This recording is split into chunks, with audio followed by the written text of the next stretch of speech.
السلام علیکم۔ اللہ تعالیٰ کی رحمتیں آپ پر ہمیشہ بنی رہیں۔ ہمارا آج کا ٹاپک خیال کیا ہے، سوچ کیا شے ہے، اس پر آج ہم بات کریں گے۔ کیا ہم واقعی سوچتے ہیں؟ ہمیں ایسے لگتا ہے کہ ہم سوچتے ہیں، جبکہ حقیقت اس کے برعکس ہے۔ انسان ہرگز کچھ بھی نہیں سوچتا، ہم صرف تحریک کا جواب دیتے ہیں۔ جو ہمیں اسٹیمولس ملتا ہے اسی کا ہم رسپونڈ کرتے ہیں۔ سوچ اپنی اصل میں ایک مردہ شے ہے۔ دس از اے ڈیڈ تھنگ۔ سوچ ذہن میں پیدا ہو رہی ہوتی ہے، یہ خود بخود وقوع پذیر نہیں ہو رہی۔ سوچ باہر ہے، ایکسٹرنل ہے، یہ اندرونی پروسیس نہیں ہے۔ تحریک ایکسٹرنل ہے یعنی باہر ہے۔ یہ بہت ہی پیچیدہ سوال ہے۔ آئیے پیاز کے چھلکے کی طرح انہیں اتارنا شروع کرتے ہیں اور دیکھتے ہیں آخر میں کیا بچتا ہے۔ نظریہ ارتقاء، تھیوری آف ایویلویشن کی بات شروع ہو تو بہت سے ایسے لوگوں کے دل کو ٹھیس پہنچتی ہے جو اپنے خیالوں میں آدم و حوا کو آسمان سے زمین پر اترتا دیکھتے ہیں۔ اللہ تعالیٰ کی عادت مبارکہ میں تصوراتی بناوٹ نہیں ہے۔ اللہ فکشن کو نہیں، حقیقت کو پسند کرتا ہے۔ وہ عالم ہے، سب سے بڑا عالم۔ وہ کوئی بھی کام ایسا نہیں کرتا جس کی کوئی علمی بنیاد نہ ہو۔ بندر سے انسان بننے کے عمل کو نہ بھی مانا جائے تو یہ بات پھر بھی طے ہے کہ قرآن کہتا ہے انسان پر ایک طویل عرصہ ایسا بھی گزرا ہے جب وہ کوئی قابل ذکر شے نہ تھا۔ اگر وہ ہمارے جیسا ہی کوئی انسان بھی تھا تو لازمی امر ہے کہ جانوروں کے قریب تر زندگی گزارتا تھا۔ ہماری خصلتیں بھی اسی امر کی شہادت دیتی ہیں۔ ہر انسان میں کسی نہ کسی جانور کی صفت ہوا کرتی ہے، جیسے کوئی بھیڑیا صفت شیر کی طرح بہادر، لومڑی کی طرح چلاک، سانپ کی طرح خطرناک ہوا کرتا ہے۔ اس اولین دور کے انسان میں عقل و فہم نام کی کوئی شے نہ تھی۔ قرآن کریم میں ارشاد بارت آ رہا ہے، سورہ نساء آیت نمبر 128، ہم نے تمام جانوں کو بغل جان پر حاضر کیا۔ اب یہ بغل جان کیا تھا؟ ہر قیمت پر اپنی جان بچائے رکھنے کی جبلت بغل جان ٹھہری کہ کوئی مرنے پر آمادہ نہ تھا۔ ہر طرف موت کی بادشاہی تھی، انسان کے پاس عقل تھی نہ علم۔ نتیجہ یہ تھا کہ انسان مر رہا تھا، ہر شے اس کی دشمن تھی۔ کبھی سانپ نے کاٹ کھایا تو کبھی کسی کھائی سے نیچے جا گرا، کبھی درندوں نے چیر پھاڑ کر رکھ دیا تو کبھی پانی میں ڈوب مرا۔ پھر ایک دن اس نے مرنے سے انکار کر دیا۔ 100 میں سے 99 انسان پہاڑ سے گر کر مرے، لیکن آخر انسان نے موت کی شدت ترین تیز ہوتے تحریک کو جواب دیا، نیچے ایسا کیا ہے جو جاتا ہے واپس نہیں آتا۔ اسے پہلی بار خوف کے صد احساس سے شناسائی ہوئی، میں ایسا نہیں کروں گا جیسے مجھ سے پہلے والے کر رہے تھے۔ حادثہ ٹل گیا، وہ بچ گیا، زندگی کو قرار آنے لگا۔ انسان نے ہٹ اینڈ ٹرائل سے سیکھنا شروع کر دیا اور پھر وہ سوچتے ہوئے انسان بن گیا۔ ہزاروں سال گزرتے چلے گئے، تحریک کی تعداد بے اندازہ بڑھتی گئی اور اس کے رد عمل میں جواب بھی بڑھتا گیا۔ نسل در نسل یہ معلومات، یہ ڈیٹا شفٹ ہوتا رہا، کچھ جین سے، کچھ بہت سے علم کے طور پر بھی انسان کی نسل کو آگے منتقل ہو رہا تھا، جس کے نتیجے میں انسان گزرتے دن کے ساتھ مزید سوچنے والا بنتا چلا گیا۔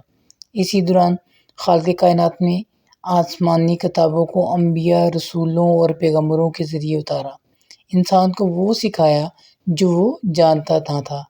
تحریک کا جواب تو انسان بھی دے رہا تھا، ہرن شیر کو دیکھ کر بھاگ رہا تھا، مگر انسان کی قابلیت اور تھی، اس میں شعور اور تھا۔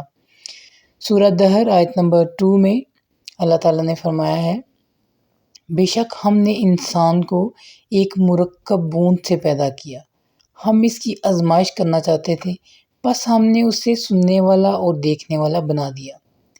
صرف زمینی تحریک سے انسان کبھی انسان نہ بن سکتا تھا، اس لیے اللہ نے کتابیں اتاری، انبیاء بھیجے۔ یہ نسل انسان کے استاد تھے، انہوں نے انسان کو اللہ کی کتابوں سے اچھے برے کی تمیز سکھائی تاکہ انسان کو آزمایا جا سکے کہ کون اچھا ہے اور کون برا ہے۔ یاد رکھنے کی بات یہ ہے کہ معاشرہ وجود میں لانے کی طاقت صرف اور صرف آسمانی مذہب میں ہوتی ہے۔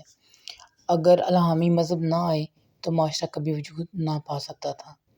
انسان سوچتا نہیں ہے، صرف تحریک کو جواب دیتا ہے۔ تھاٹس ایک میموری ہے، یادداشت ہے۔ ذہن میں خیالات کا ایک مخصوص پیٹرن ہوتا ہے۔ فار ایگزامپل جیسے جوتا ایک تحریک ہے جس کا جواب پاؤں ہے، مگر اس کا ایک پیٹرن ہے جس میں ایسی تمام میموریز ایک ہی جگہ محفوظ ہیں جن کا تعلق جوتے اور پاؤں سے ہو سکتا ہے۔ موچی ہے، چپل ہے، بوٹ ہے اور تسمے ہیں، شو پالش اور جوتے بنانے والی کمپنیوں کے اشتہارات ہیں، جوتا ٹوٹ جائے گا، کوئی واقعہ بھی یہ ہو سکتا ہے، اسی پیٹرن پہ ہے۔ اسی طرح جوتا ٹوٹ جانے پر جس جگہ وقت پر نہ پہنچنے کی وجہ سے ندامت ہوئی تھی، اس کا خیال پیٹرن اس جوتے کے خیال کے پیٹرن سے جڑا ہوا ہے۔ یہ پیچ در پیچ خیالات کا ایک لامتناہی سلسلہ ہوتا ہے جو یادداشت کی صورت میں ہمارے ذہن میں محفوظ ہوتا ہے۔ ایک عام سے جوتے کا تحریک آپ کو خیالوں کے سمندر میں غرق رکھنے کو کافی ہے، اور ہمارے ارد گرد اربوں خربوں تحریکات موجود ہیں جو ہمیں ہر وقت مصروف خیال رکھتے ہیں۔ خیال اور شے ہے اور سوچ اور شے ہے۔ خیال برق کی طرح ہے، چھوٹا ہے، لپک کر آتا ہے، یہ تحریک کا جواب ہے، اسے خیال کہتے ہیں۔ خیال کبھی بھی قائم نہیں رہ سکتا۔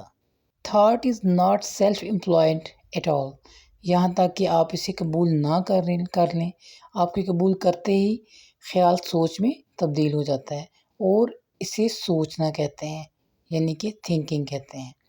اب آپ یادداشتوں کے سلسلے میں یعنی کہ پیٹرنز میں بھٹکنا شروع کر دیتے ہیں، یہاں تک کہ تصورات امیجز شروع ہو جاتے ہیں، اور پھر تصوراتی دنیا یعنی کہ ورلڈ آف امیجنیشن آباد ہو جاتی ہے۔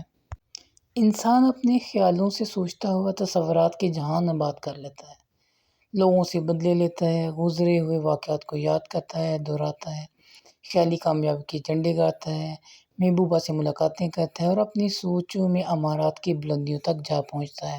یہ سب مائنڈ ماسٹربیشن ہے، یعنی خود ذہن کی خود لستی ہے، یہ جس کا کم یا زیادہ کچھ عرصہ، دیر یا سویر یا ہمیشہ بھی سب شکار ہوتے ہیں۔ ناظرین، اب ہمارا موضوع کافی لمبا ہوتا جا رہا ہے، تو ایکچولی اس ٹاپک میں ہمارا جو مقصد تھا صرف نفس کی پہچان ہے، تو ابھی ہم اس چیز کو یہاں ہی چھوڑتے ہوئے اجازت مانگتے ہیں۔ انشاءاللہ نیکسٹ ٹاپک میں نئی ویڈیو کے ساتھ حاضر ہوں گی۔ اللہ تعالیٰ آپ کا حامی و ناصر ہو۔ میرے ساتھ رہنے کا شکریہ۔ اللہ حافظ۔